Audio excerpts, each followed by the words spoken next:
Good morning, Glenwood, Arkansas, and my friends across the internet. This is Jesse Walker with a short message that I have entitled, And Who Knows? I've taken this topic from the book of Esther, mainly from chapter 4, but to sum up that book, Esther has become queen of Persia.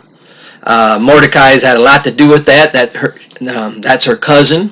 But Mordecai helped raise Queen Esther, so he's more like a father figure to her. So they've got this father-daughter relationship. And so, but as the story rocks on, one day Mordecai is told of an evil man, Haman's plot to annihilate the Jews, to wipe them out. And so Mordecai sends word to Queen Esther that he needs her to go before King Xerxes and to plead the case and see if he can get this thing turned around. And Queen Esther writes back to Mordecai, sends word back that says, what you've asked me to do is too dangerous. It's risky.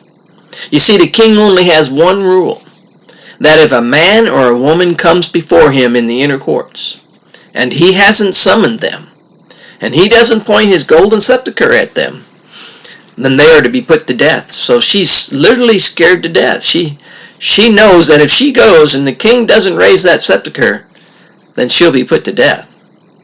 And she sends that word to Mordecai, and Mordecai sends word back that says, now queen, don't fool yourself. You yourself are a Jew. If this thing doesn't get corrected, then you and your family as well will be put to death. And so, of course, she ponders that and says she's going to go. And she asks Mordecai to pray for her.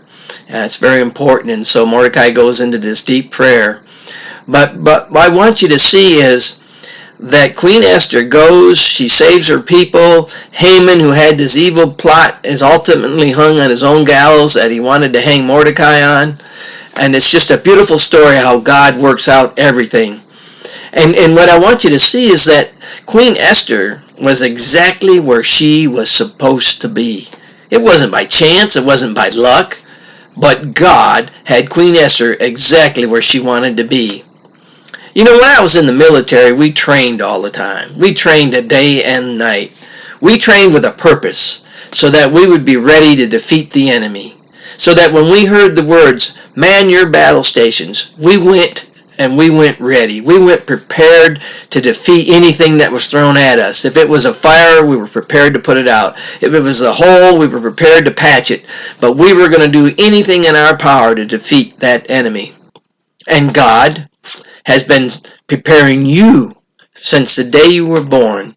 And you are exactly where He wanted you to be, where you are right now, so that He can use you during this time of this pandemic season, so that you can stand up and shout that we're going to be victorious because God has prepared us for this very day. You think about it. How's God been preparing us? Well, He's been preparing you because you've come through a lot of trials and tribulations.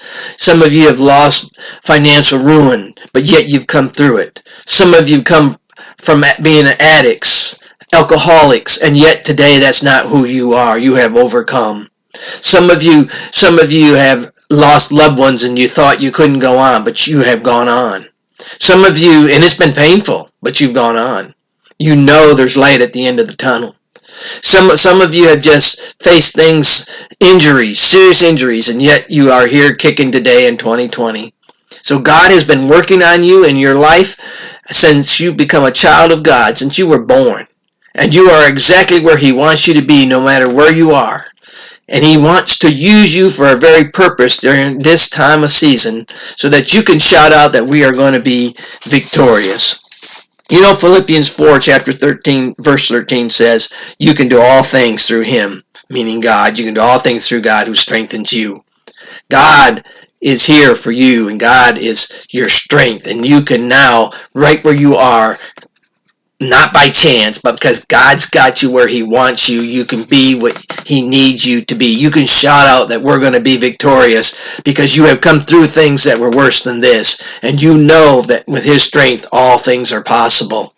And so you are exactly right where you are. I can't wait to see what God has in store for many of you during this season of pandemic. You know, it's going to be exciting to see how God uses us. It's going to be exciting to see how He uses you and what He's got you prepared for and the things that you can do during this season.